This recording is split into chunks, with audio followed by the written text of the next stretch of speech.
si tenemos el corazón puro y los ojos limpios. Y en esta tarde enfrentamos este segundo punto de la primera parte, el desvelamiento de la belleza. Estamos tratando de penetrar, ¿no?, dentro de este misterio de la belleza. Hemos visto cómo es rico este concepto del misterio, y cómo se abren nuevas perspectivas, nuevos horizontes por la persona que se deja atraer por el misterio, el creyente que ha dado atención a la formación de su sensibilidad.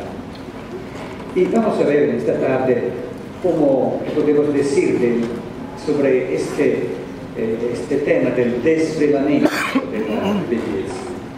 Vale la pena preguntarnos sobre la manifestación o las diversas manifestaciones de la belleza. Claro que son varias, variegadas, distintas, originales, no repetitivas, fantasiosas, inteligentes, estas manifestaciones de la belleza, que claro que si la belleza, hemos dicho esta mañana, está conectada con la verdad y la bondad, bueno, cada manifestación de la belleza es también inteligente, es desvelatriz de la verdad.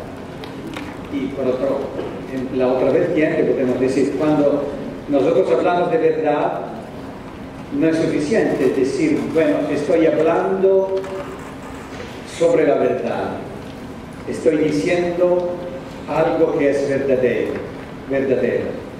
Y entonces esto es el máximo, no decir, ser seguro que estoy diciendo la verdad, no. La verdad tiene que ser dicha como cosa bella. No es suficiente ser seguro, esta es verdad, es según el Evangelio, lo ha dicho Jesús, son sus mismas palabras, cuando somos preocupados de decir la verdad. Y algunas veces nos inquieta el hecho que la verdad no está aceptada, reconocida como verdadera. Bueno, puede ser porque la manera de decirla no es suficientemente bella. Y esto es un grande problema porque muchas veces la ilusión es muy ingenua. Es suficiente que yo diga la verdad y esto debería bastar. No, no basta, no es suficiente. La verdad requiere, me pide de ser dicha con acentos de belleza.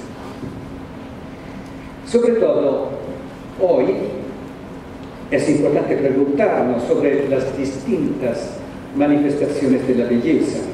Hoy, con la impresionante decadencia del gusto estético, en la pseudocultura actual en la que vivimos, en la cual lo que es bello se confunde, este es el equívoco de hoy, ¿no? Lo que es bello, que es considerado bello, se confunde con lo que atrae y estimula inmediatamente y se consuma o quema en un instante, a menudo demasiado reducido a un banal maquillaje o a un cierto gusto insensato de la belleza del cuerpo o a aquella artificiosa y extravagante necesidad de añadirle algo a la belleza esencial del cuerpo, como tatuajes, piercing y todas estas, como llamarlas, ilusiones de hacer más bello el cuerpo. No, el cuerpo en sí mismo es ya expresión de una misteriosa belleza.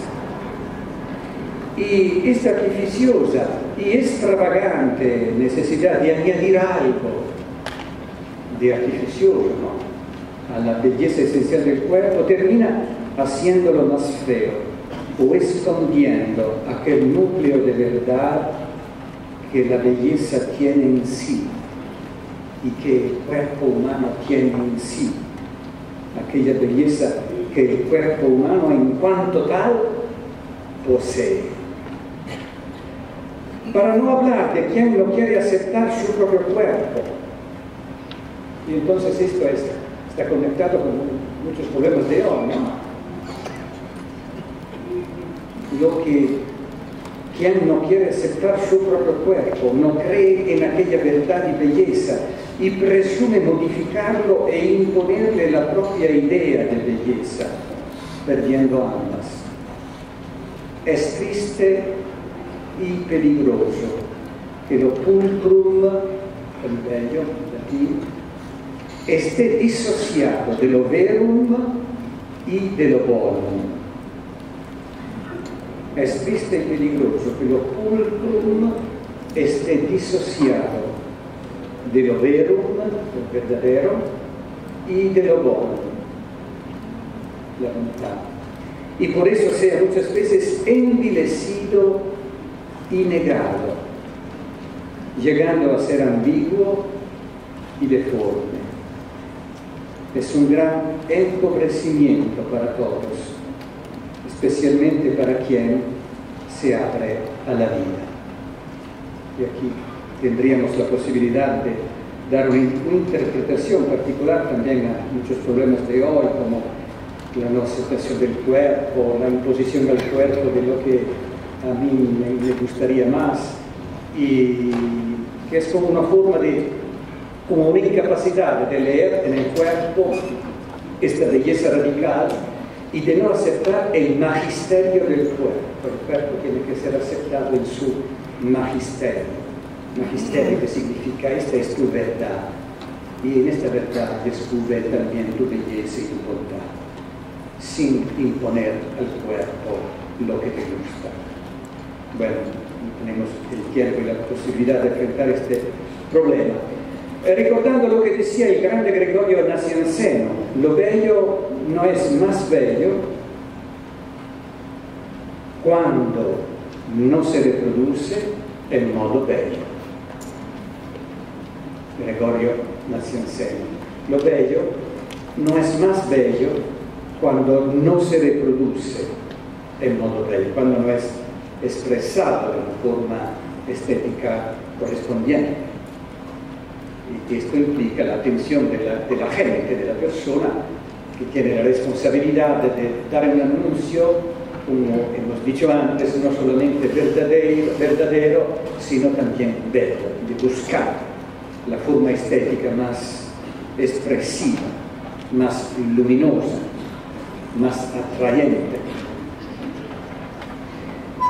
Y recordando esta expresión de Gregorio Nacianceno, subrayamos algunas características de esta reproducción de la belleza, porque el animador vocacional, hemos dicho esta mañana, es como un reproductor de belleza.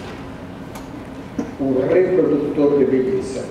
Es una persona afectada de este virus y que quiere comunicarlo, contagiar los otros. Entonces tiene que ser un reproductor, tiene que conocer cómo expresar, cómo dar forma, cómo dar encarnación a la belleza. Y por esto he elencado como una especie de decálogo, ¿no? Decálogo simplemente porque son 10 puntos de características de este fenómeno de la reproducción de la belleza, que si tú quieres ser fiel a la belleza y comunicarla fielmente, bueno, es importante respetar estas características. ¿Qué vamos a ver? Primero, la belleza es misteriosamente luminosa.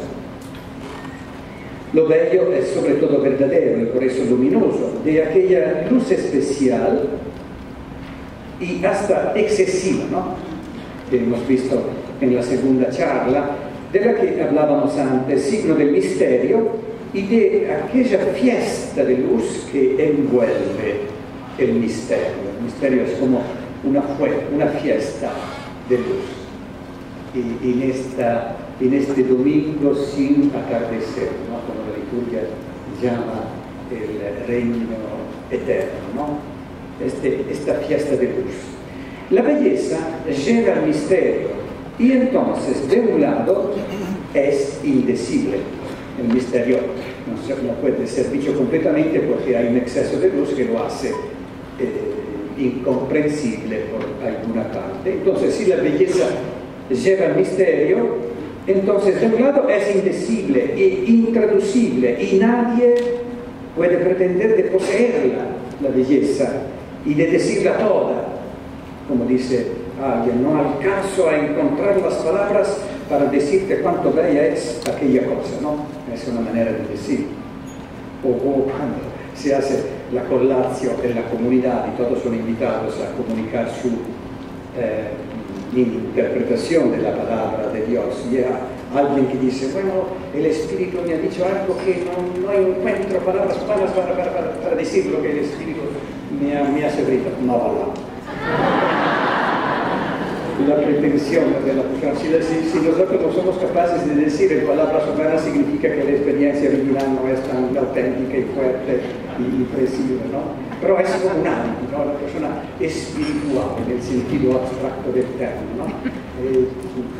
Lo que el Espíritu me ha dicho es simple, no encuentro palabras humanas y me parecería de contaminar la extraordinaria belleza del don recibido, traduciéndolo en palabras humanas. No, tú tienes que decir estas palabras. Porque de otro lado se deja, hemos visto esta mañana, ¿no? El misterio quiere establecer relaciones, pide, busca el contacto, porque el deseo del misterio es exactamente de revelarse, exactamente como el Dios de los cristianos, ¿no? que es feliz, ¿no? de compartirse, de compartir su vida, de compartir su belleza, de compartir sus dones, de compartir su amor. El concepto de misterio que hemos dado es como una especie de teología, como un comentario sobre la naturaleza del Dios de Jesucristo, ¿no? Y entonces, de otro lado, la belleza que lleva al misterio, de otro lado, esta belleza se deja de alguna manera entender, o al menos vislumbrar, traducir en un lenguaje comprensible a todos, también a los sencillos y pobres.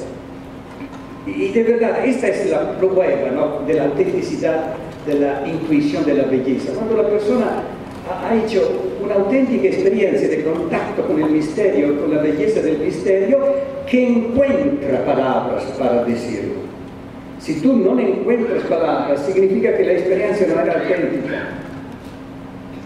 Así la experiencia es auténtica de la intuición, de la visión, de la contemplación. Bueno, la persona creyente, el animador, simplemente el hermano de comunidad, busca en palabras humanas a través de las cuales poder compartir el don recibido. Más bien, la belleza es el lenguaje, es uno de los idiomas del misterio. La belleza es exactamente, cuando digo traducir en palabras humanas, no intento decir simplemente una operación verbal, una operación que se sirve de palabras humanas. Quiero decir como una interpretación que involucra toda la persona que ha hecho esta experiencia y que ahora siente que la experiencia no la puede poseer por sí mismo, porque sería exactamente el contrario de la auténtica interpretación del don. Todos los dones de Dios son dados al creyente, cualquier creyente, para que sean estos dones compartidos. No existe la propiedad privada del don espiritual. El don espiritual ha dado a una persona, y esta persona puede hacer una cierta experiencia exactamente para que este mismo don sea compartido y sea como un don para todos. Bueno, entonces la belleza es un idioma, uno de los idiomas del misterio. El misterio no se comunica simplemente en palabras, no se comunica simplemente en conceptos. el misterio se comunica a través de la humanidad de una persona, a través de su belleza.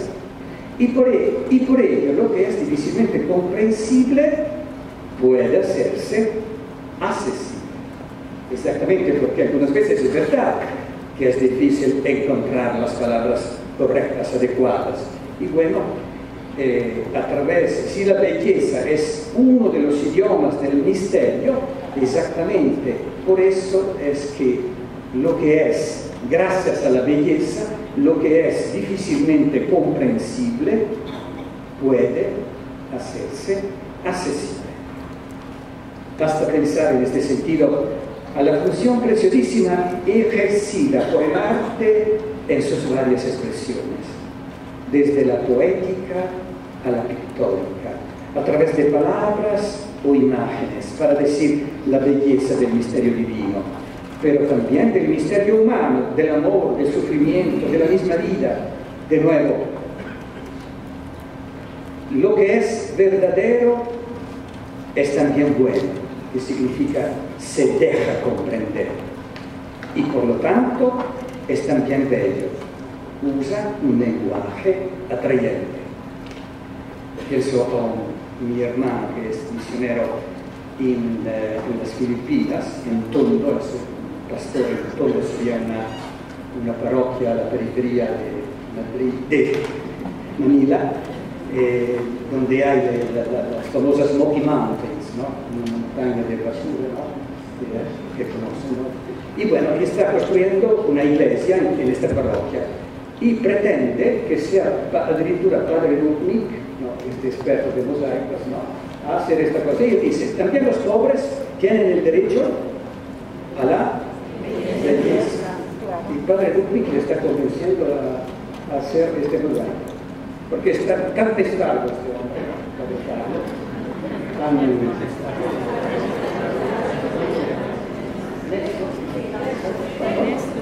porque el principio es esto: también los pobres tienen derecho a la belleza. Que porque los mosaicos son solamente en lugares particulares, ¿no? También en ambientes pobres, porque la belleza es uno de los idiomas del misterio. Y entonces esta expresión artística es realmente, verdaderamente una expresión artística. Bueno, es importante ofrecer a los pobres la posibilidad de ser como catequizados, ¿no? Por la obra artística. Por el contrario, la obra así llamada de arte que resulta absolutamente incomprensible, una de las preguntas de esta mañana, ¿no? La obra así llamada de arte que resulta absolutamente incomprensible o que puede ser entendida solamente por el experto, así llamado, quizás podrá ser artística en algún sentido, pero no es bella porque queda tenebrosa y oscura, enigmática y muda. Lo bello no es aristocrático y complicado, sino popular y sencillo. Es lo que dice también Jesús: te alabo, Padre, Señor del cielo y de la tierra, porque has escondido estas cosas, el bello, a los sabios, a los que establecen con el misterio una relación enigmática, ¿no? Y se las has revelado a los pequeños, que se dejan atraer por el misterio. Segunda característica: proporcionada y simétrica. Lo bello es proporcionado y simétrico, mesurado y armónico.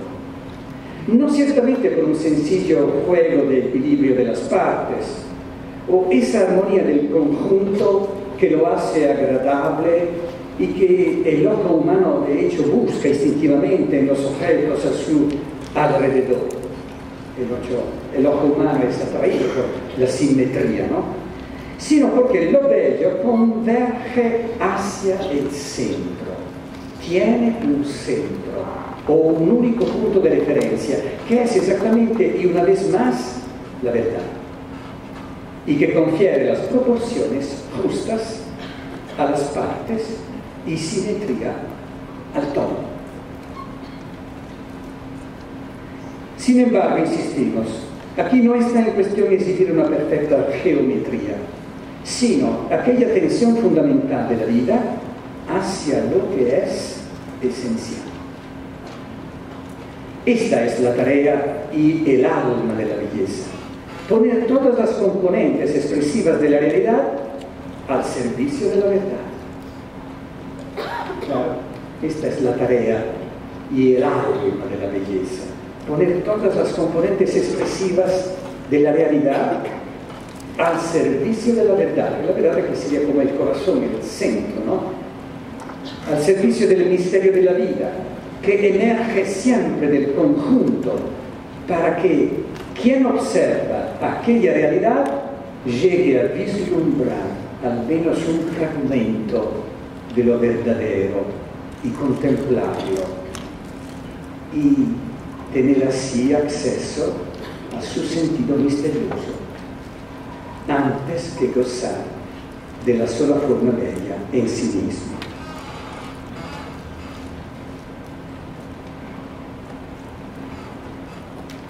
Tercera característica: la belleza es humilde y escondida. Lo bello no precisa necesariamente asombrar, impresionar, buscar visibilidad atrayendo hacia sí, ni ama excesos y extravagancias, sino que se manifiesta también, y quizás sobre todo, en el detalle, en lo pequeño, en la medida discreta y a veces escondida, que quedará invisible a la mayoría. Una stella alpina, una Edelweiss, es extraordinariamente bella, aunque nunca nadie la podrá observar en su completo ciclo vital, tan agarrada que está sobre rocas escabrosas. Lo bello es, podríamos decir, humilde, porque una vez más llama más allá de sí mismo. No necesita del reconocimiento público o de los aplausos, porque lo bello no solo satisface la vista del que lo ve, sino porque ya es rico y lleno en sí mismo. Algo así como el amor, que se basta a sí mismo, porque es satisfactorio propiamente porque es bello en sí mismo. Bello es el gesto de la viuda que ofrece sus 2 monedas en el templo, gesto humilde, gesto que nadie ve, gesto que descubre y desvela la belleza de un gesto de amor. De otro lado, la belleza es algo que puede ser prodigado y transmitido en cada gesto, en cada palabra, en cada postura, también física, incluso en el cuerpo. También cuando no se incluye en esto, también cuando no se incluye en ciertos cánones de belleza física o material de la cultura del momento en que se vive. Podríamos preguntarnos, ¿dónde hay más verdad y belleza? ¿En el cuerpo anciano, cansado y lleno de arrugas de la Santa Madre Teresa de Calcuta, o en la joven modelo que debe ser forzosamente bella en un desfile de moda? ¿Dónde hay más verdad y belleza? El rostro de la Madre Teresa no era un rostro tan atrayente y fascinante, pero aquel rostro era un misterio revelador de verdad y belleza. Y sin duda hay más verdad y belleza en este cuerpo anciano cansado. Claro que es cansado, claro. Cansado por el amor, por concretísimos gestos de amor. Hay más verdad y belleza en este cuerpo, en este rostro, que en la joven modelo, que debe ser forzosamente bella en un desfile de moda. Yo nunca entendí, no sé, en condición de saber por qué estas personas, estos modelos, ¿no?, son siempre con la cara deprimida. Siempre. muchas veces anoréxicas y con la boca. ¿O cuál dice más el sentido verdadero de la vida y por ende su belleza? El rostro tranquilo y la mirada dulcísima de un Charles de Foucault, ya anciano y cercano al momento de derramar su sangre, o el cuerpo prestante del atleta que quizás con una pequeña ayudita de algún químico gana los 100 metros en las Olimpiadas o la Vuelta Ciclística de Francia por 6 veces. ¿Dónde hay más verdad y belleza? O sea, donde hay más verdad y más belleza. De otro lado, si también el cuerpo puede y debe decir su verdad en esta manifestación de la belleza, o incluso es bello, también el cuerpo es bello y es llamado a ser bello, nosotros sabemos que nuestro cuerpo no es nunca tan bello como cuando existe en la forma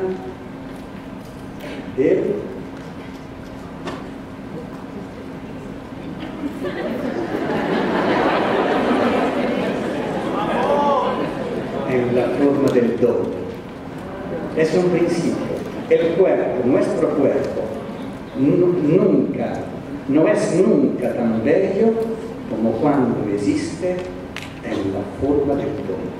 Misterio grande y maravilloso.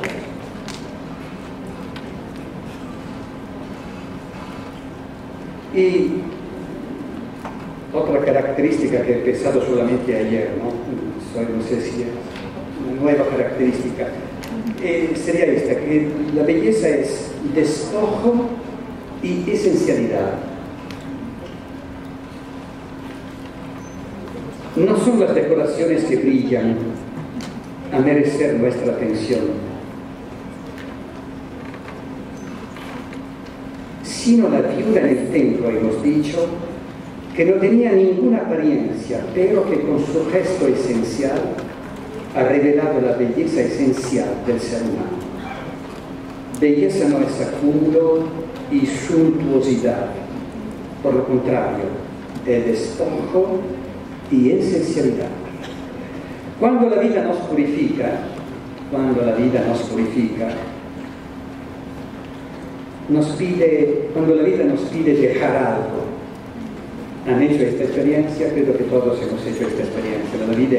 La vida nos pide de dejar, progresivamente, ¿no? Progresivamente, la vida nos pide de día en día de dejar algo.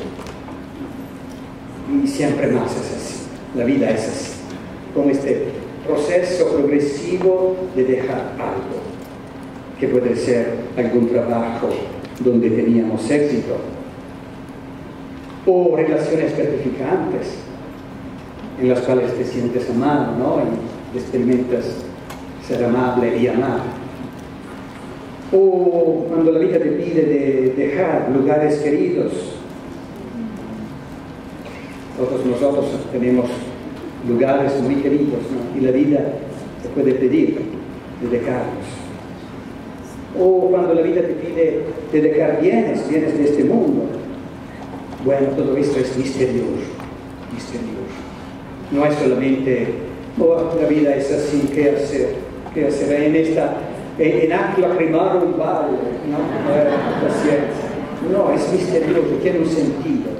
Cuando la vida te pide de dejar algo, es para que expresemos en aquellos momentos nuestra belleza interior, la esencialidad del corazón humano. Todo el resto es como algo que se añade, ¿no? Que se agrega. El esencial es el corazón humano. Esta es la belleza que tenemos que explicar, que experimentar, que manifestar.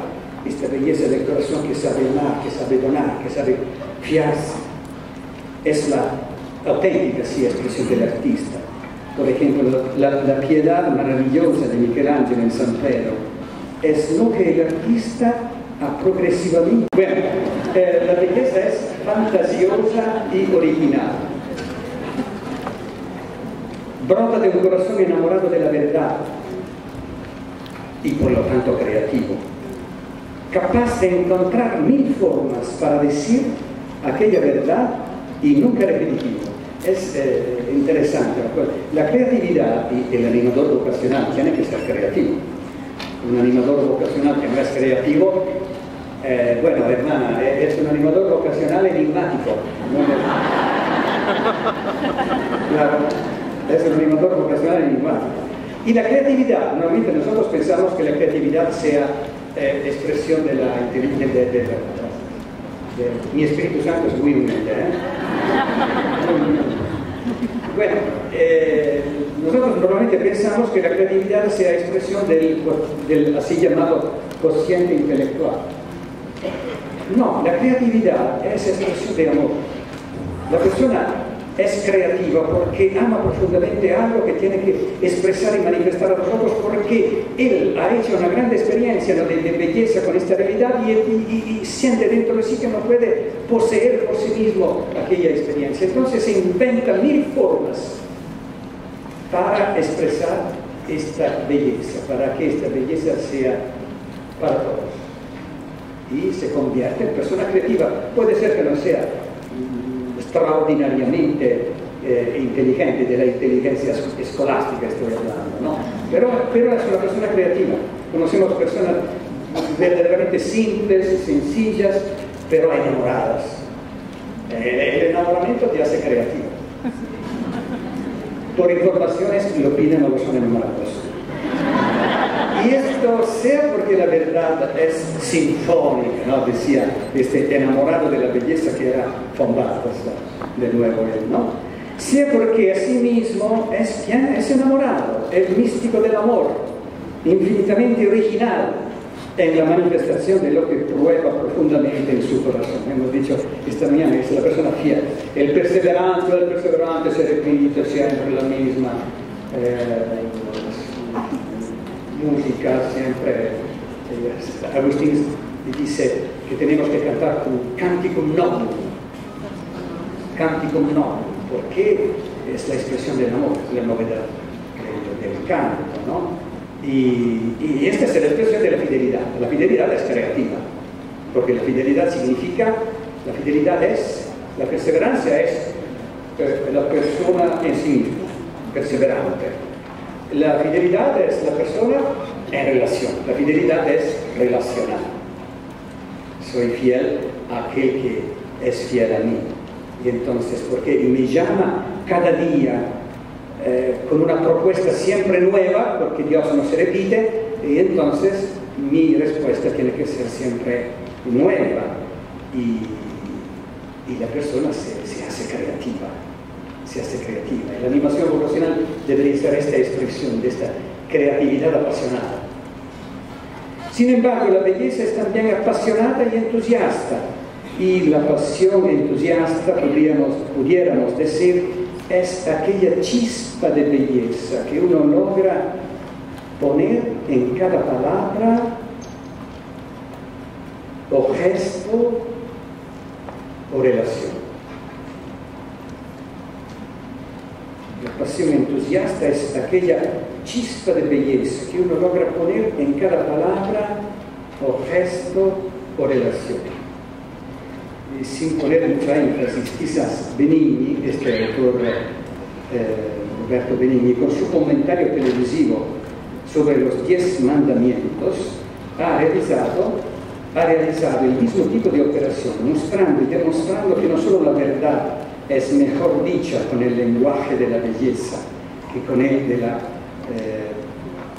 complicada argumentación racional, sino que es incluso entendida mejor, o por lo menos es profundamente fascinante y llega a llamar la atención y suscitar la adhesión y el entusiasmo de un notable público. El índice de, ¿cómo se dice?, del programa televisivo, ha sido muy alto cuando hizo este programa de comentario a los 10 mandamientos, este autor. Quinta característica, para decirle y compartirla. La belleza pide ser expresada y compartida, no puede quedar encerrada o ser propiedad de alguien. Tiende por su propia naturaleza a ser participada. Quien la tiene para sí, si esto fuera posible, demuestra de no haberla entendida y de no ser capaz de gozarla y termina por perder siempre más su sentido. Por eso la belleza necesita ser exportada. Necesita expresarse y traducirse en diversos lenguajes, en contextos culturales y existenciales distintos, frente a todo tipo de provocaciones. Traducirla para los demás es siempre una operación de gran ventaja para el mismo traductor, antes que nada, porque diciéndola en otro idioma o cultura, él mismo es el primero que encuentra en ella aspectos nuevos y descubre acentos inéditos. Cuando nosotros traducimos la belleza, no hacemos simplemente un acto de caridad para el otro pobre que no ha hecho nuestra experiencia. No, en aquel momento soy yo que disfruto la situación, porque la fatiga de traducir, de buscar palabras nuevas, imágenes nuevas, parábolas nuevas, símbolos nuevos para decir lo que yo he experimentado, para hacerlo comprensible. Bueno, esta fatiga se convierte en un enriquecimiento. ¿Por quién? Por mí mismo. No es simplemente un acto de caridad por el otro. La persona del traductor, cuando hace esta fatiga, bueno, se enriquece y en aquel momento, cuando respeta la naturaleza del don que ha sido dado para ser compartido, en aquel momento la misma persona comprende mejor lo que ha recibido. ¿Qué significa? Los dones espirituales, si los tenemos solamente para nosotros, sin traducirlos, bueno, nosotros mismos no hemos comprendido nada de estos dones y los vamos a perderlos. La única manera de entender el don espiritual es compartirlo, traducirlo en términos comprensibles para todos. Si tú no haces esta fatiga, bueno, tú corres el riesgo de perder completamente el don que te ha sido dado. Consecuencia para el testimonio de nuestros carismas, ¿no? Muy importante, porque el carisma es comprendido solamente cuando es compartido.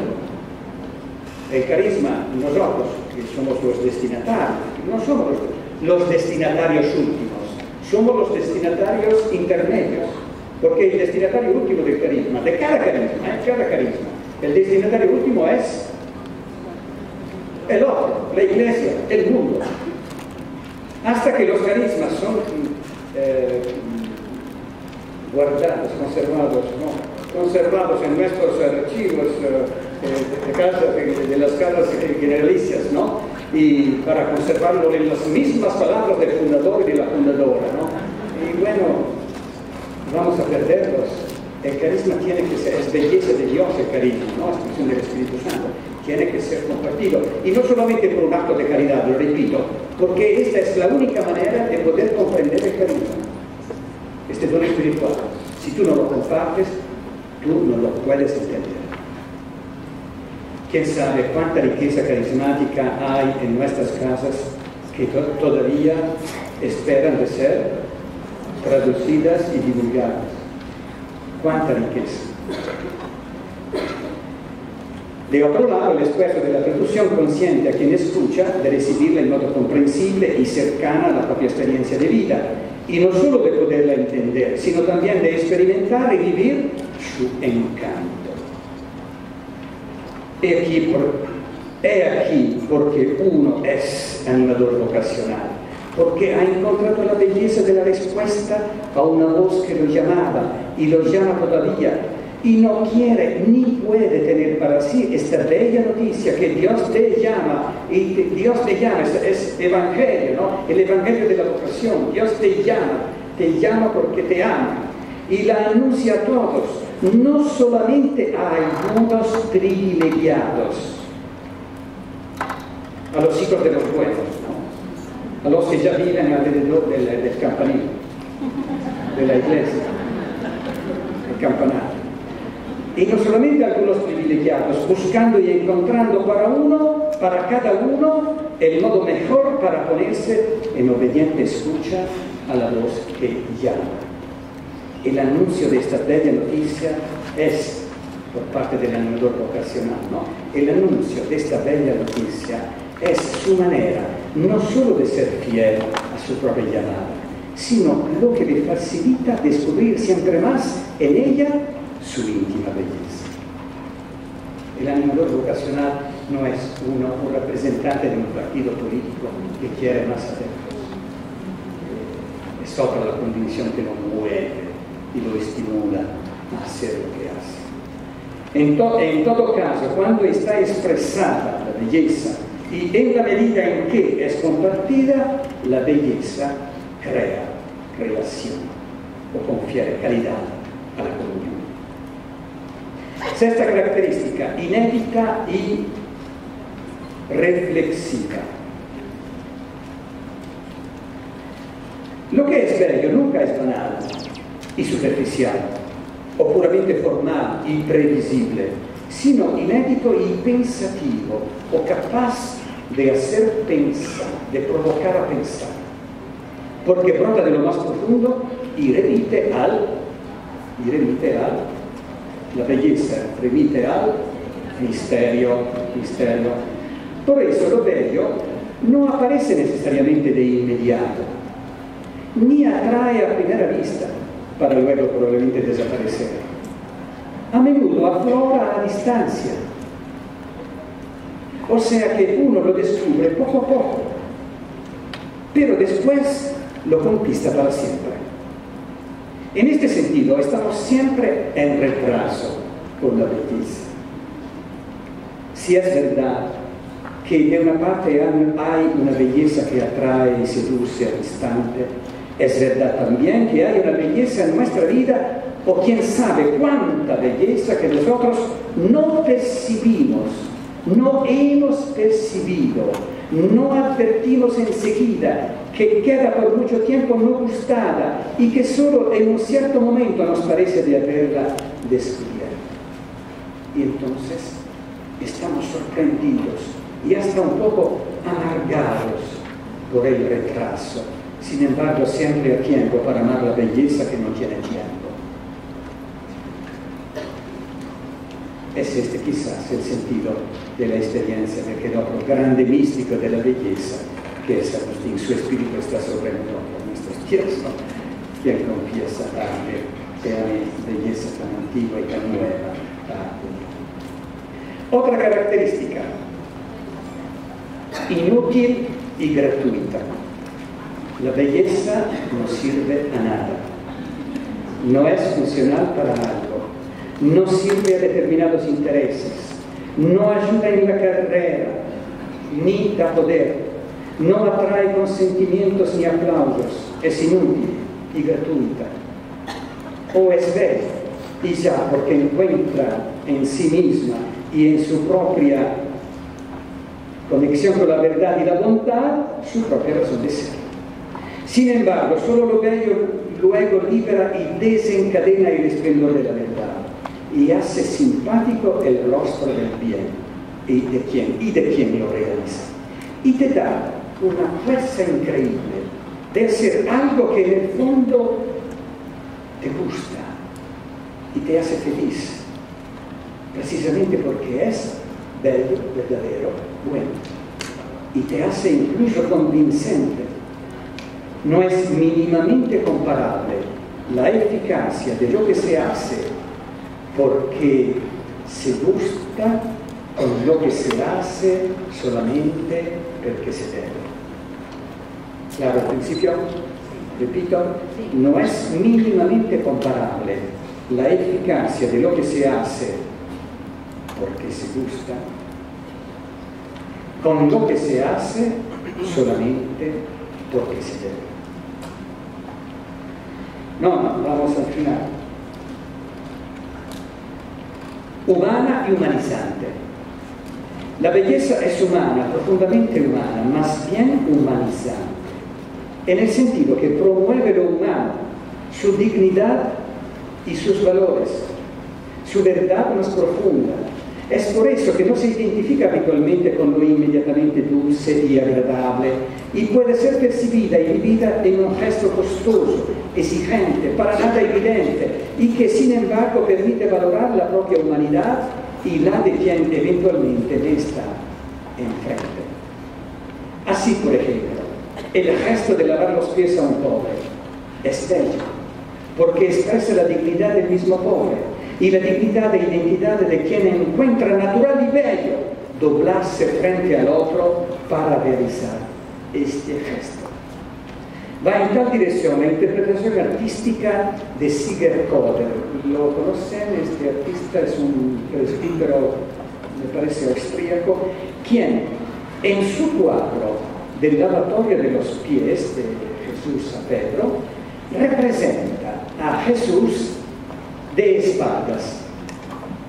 Entonces no se ve el rostro de Jesús, porque Jesús es representado de espaldas, completamente inclinado sobre Pedro en el acto de lavarle los pies. El rostro de Jesús, por lo tanto, no se puede ver directamente y solo se puede divisar, y esta es una intuición magistral traducida en imagen verdaderamente artística, reflejado, el rostro de Jesús se puede ver solamente reflejado en el agua del recipiente donde están sumergidos los pies de Pedro. El efecto es fantástico, porque esto significa que la identidad de Jesús está toda en el humildísimo gesto de lavar los pies a sus discípulos. La identidad del maestro está en los pies del discípulo. La belleza del gesto pictórico hace artístico el cuadro, precisamente porque es capaz de expresar la verdad y la dignidad misteriosa del ser humano, de quien lava y de quien se deja lavar los pies. No la característica, dramática y provocante. La belleza es dramática, nunca es sinónima, como algo que se resuelve simplemente en una sensación o en una impresión o en una gratificación mental y luego no cambia nada de y en la vida. Al contrario, la belleza es una experiencia plena porque te obliga a tomar posición, a hacer una elección a partir de ella, y una elección no delegable a otros, o porque te acompaña y te da fuerza en una situación de opresión o sufrimiento.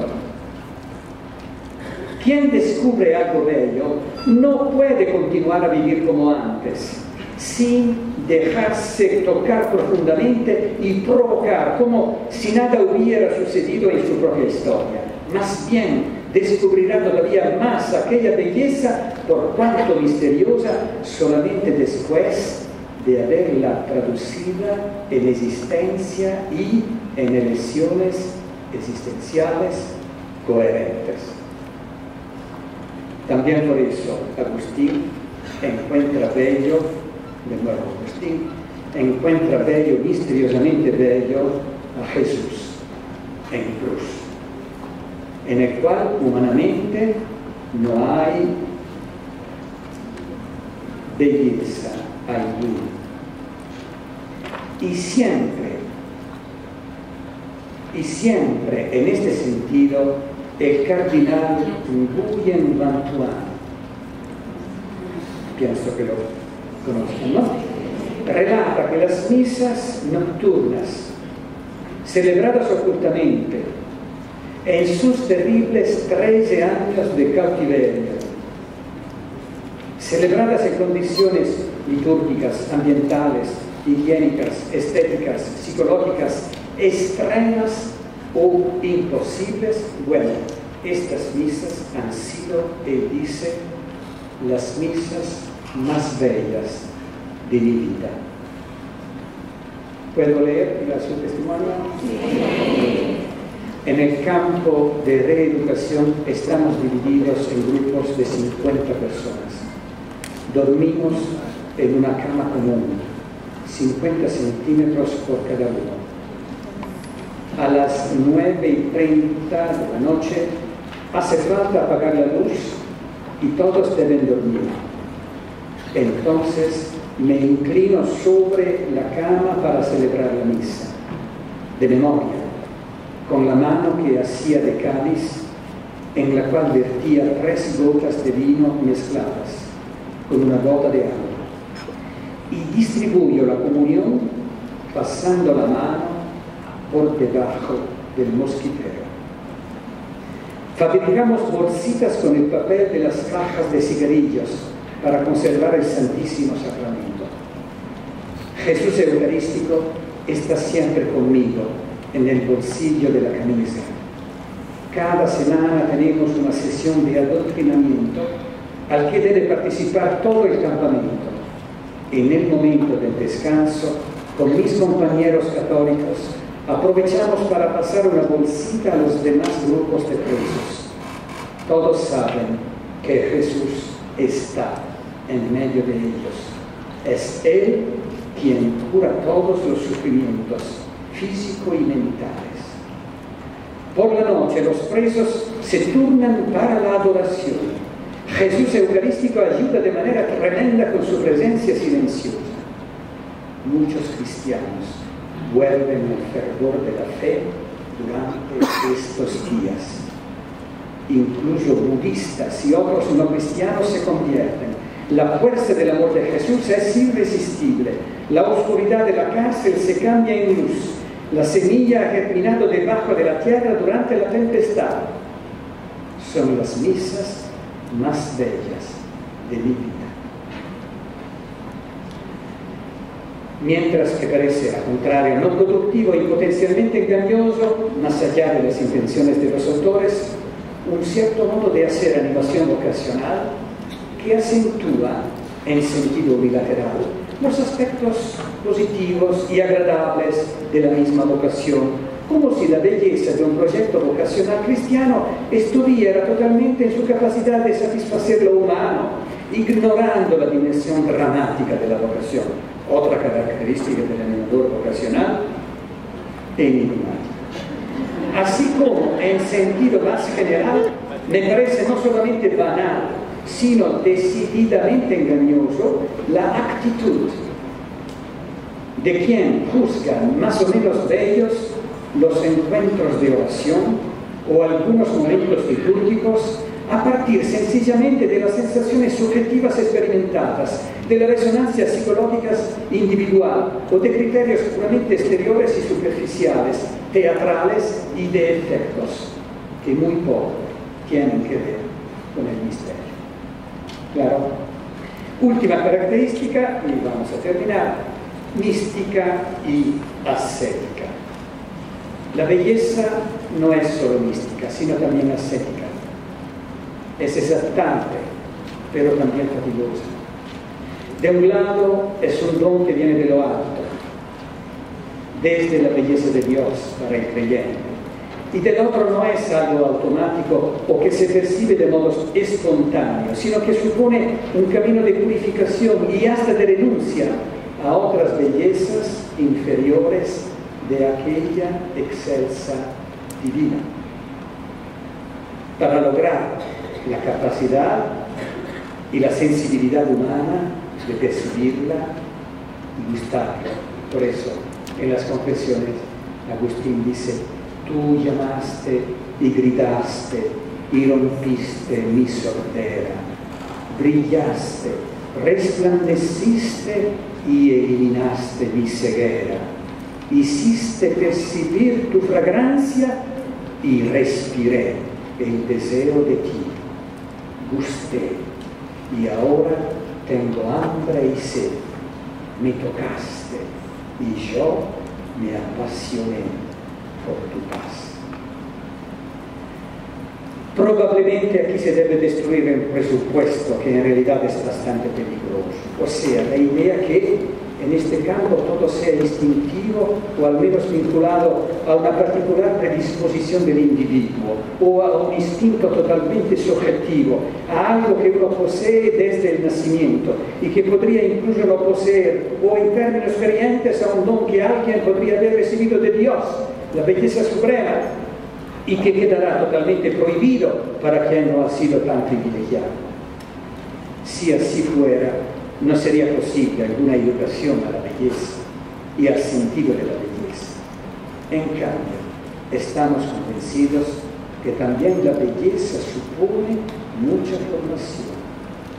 Una formación que inicia desde lejos, desde los sentidos, y que crece muy lentamente, extendiéndose progresivamente desde los sentidos externos a los internos, de los sentidos a las sensaciones, de estas a las emociones, y luego a los afectos, a los gustos, a los sentimientos, a la pasión por la belleza, como veremos en las próximas dos sesiones. Una formación que, igual que todos los procesos educativos, supone su dosis de ascesis o de renuncia, para nada fácil ni espontánea. La renuncia a todo lo que es feo como punto de partida e incluso a cuanto es menos bello de aquella belleza suprema para la cual está creado el ser humano.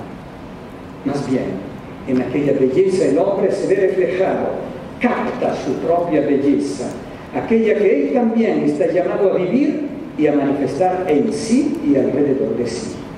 Es la pedagogía de la belleza que veremos mañana. Tardi te he amado, belleza antigua.